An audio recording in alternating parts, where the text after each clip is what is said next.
शुभ सकाळ नमस्कार आज खबर आपण मानक स्वागत वीडियोटी संपूर्ण देखा अनुरोध। पेंशन पाठी नियम एवं विकास अधिनिकरण अध्यक्ष रमण कहते 50 लाख प्रधानमंत्री स्वाधीन योजना हिताधिकारी को अटल पेंशन योजना अधीन आने को लक्ष्य रखिଛୁ।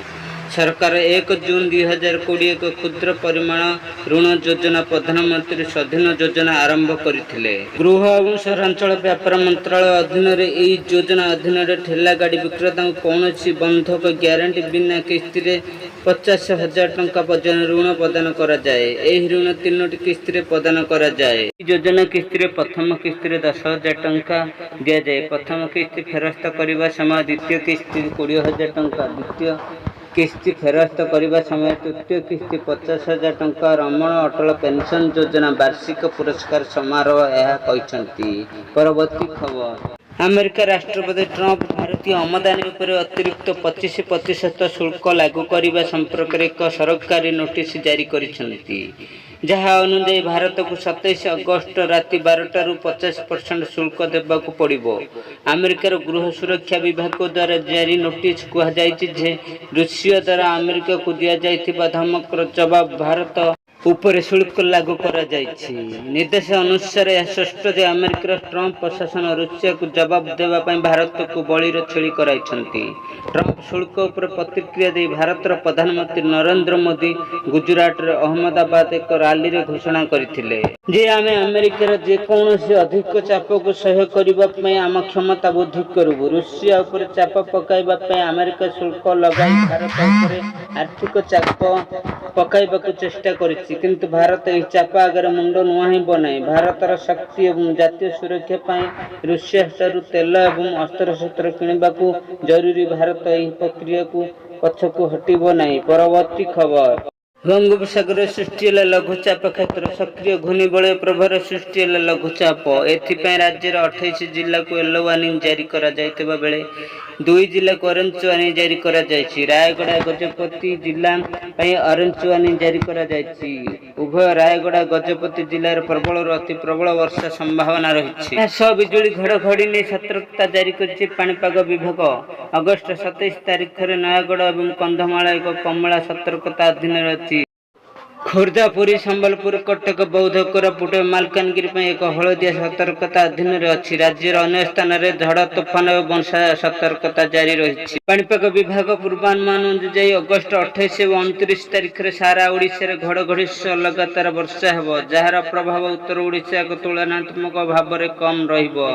परवर्ती खबर ओडिशा को सूचना प्रजुक्ति जोगाण क्षेत्र में अग्रणी राज्य रूपे गढ़ी तोलिबा राज्य सरकार गुरुत्व देइछन्ति। एही क्रम में सोमवार राज्य सरकार सूचना प्रजुक्ति विकास लगी नूतन आईटी नीति आनिछन्ति। भुवनेश्वर लोकसभा भवन सम्मेलन पक्षर मुख्यमंत्री मोहन चरण माझी अध्यक्षतार अनुष्ठित राज्य कैबिनेट बैठक में एही आईटी नीति समेत 3टी विभाग में 4टी गुरुत्वपूर्ण प्रस्ताव उपरे मोहर बाजिछि। बैठक उपरे मुख्य शासन सचिव मनोज आहूजा गणमाध्यम कहते ओडिशा डिजिटल रूपांतरण को आगे नेबा एवं वैषयिक उद्भावन को प्रोत्साहन करने एक गणनैतिक पदक्षेप स्वरूप राज्य मंत्रिमंडल ओडिशा आईटी नीति 2025 को सोमवार अनुमोदन करछन्ति। एही दूरदृष्टि संपन्न नीति ओडिशा को वैषयिक ज्ञान एवं उद्भावन एक प्रमुख केंद्र भाव स्थापन कराजिबो। परवर्ती खबर राज्य सरकार पक्षर जो सब सेवा मिलुछि ताहा लोकଙ୍କୁ ठीक भाव उपलब्ध होउछि कि नहीं लोक मानक ठारो मतामत संग्रह करा जिवो। जदि कौनसी अधिकारी लोकଙ୍କୁ सेवा जोगाइबार विफल होउथिबे, खराब व्यवहार करथिबे, लांच नै काम करुथिबे नै अभियोग आसे तेबे तांको विरोध कार्यानुष्ठान हेबो। एथिपई राज्य सरकार पक्षर आज आम शासन व्यवस्था आरंभ होगा जाउछि। बीजेडी सरकार अमल में जेपरी 5टी मो सरकार चलीथिला सेहीपरि ढांचारे ही आम शासन कार्य हेबो। हेले एथिरे 5टी अध्यक्ष कि सचिव भली पद एथिरे प्राय 20टी विभाग में 150 अधिक सेवा उपलब्ध हेबो। एबे 8टी विभाग में 16टी सेवा उपलब्ध हेबो।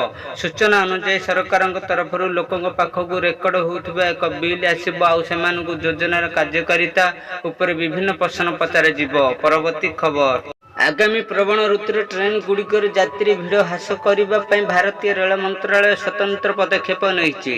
एणिके पाटना और पुरी मध्य साप्ताहिक पूजा स्वतंत्र ट्रेन चलाचल कर पूर्वोत्तर रेलपथ यही सूचना दी जाएगी। आसंता 28 तारिख डिसेम्बर 25 तारिख पर्यंत प्रति गुरुवार चलाचल कर पुरी आसंता 29 तारिख डिसेम्बर 26 पर्यंत प्रति शुक्रवार चलाचल कर पाटना पुरी एक्सप्रेस गोटे द्वितीय श्रेणी एसी कोच 2टी तृतीय श्रेणी एसी कोच 9टी स्लीपर श्रेणी कोच 6टी द्वितीय श्रेणी सिटी कोच और 2टी लगेज भ्यान कम दिव्यांग अनुकूल सुविधा सह द्वितीय श्रेणी कोच रहिबो। परवर्ती खबर बलांगीर जिला टिटिलागढ़ यूरिया सारर कलाबजारी होउथिबा अभियोग होईछि। एहाकु विरोध करी राजरास्ता को ओह्लाइछन्ति चाषी। सार मिलु नथिबारु चढ़ा दर रे बिक्री होउछि। चाषी माने शोषण शिकार होउछन्ति।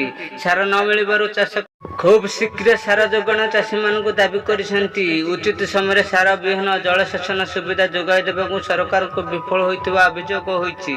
अन्यपटे जिला कृषि अधिकारी कहिसेंति बलांगीर जिला को प्राय 36,000 मेट्रिक टन यूरिया सार दरकार, जहार अधा पहुंचबार अभाव सृष्टि होईछि। सरकार समस्या समाधान पाई पदक्षेप नेउथिबा कहिसेंति कृषि अधिकारी। परवर्ती खबर आज पश्चिम ओडिशार महान कृषि भित्तिक गणपर्व नुआखाई। एथिपाई चलचंचल होई उठिछि सामा समलेश्वरी मंदिर। मंगल काम ठारू नहीं मरामती और गहना सफेई जोरसोर चली। शुभ व्यवस्था करने को समस्त पूजा प्रस्तुति चूड़ांत नहीं सूचना देते मंदिर ट्रस्ट बोर्ड सभापति संजय बाबू। ये आज गुरुत्वपूर्ण खबर। जदि वीडियोटी भल लगी थाए ताहले वीडियोटी को लाइक और सब्सक्राइब कर रखि था, जहाद्वारा आपन पाखरे सर्वप्रथमे आमर खबर पहुँची पारिबो।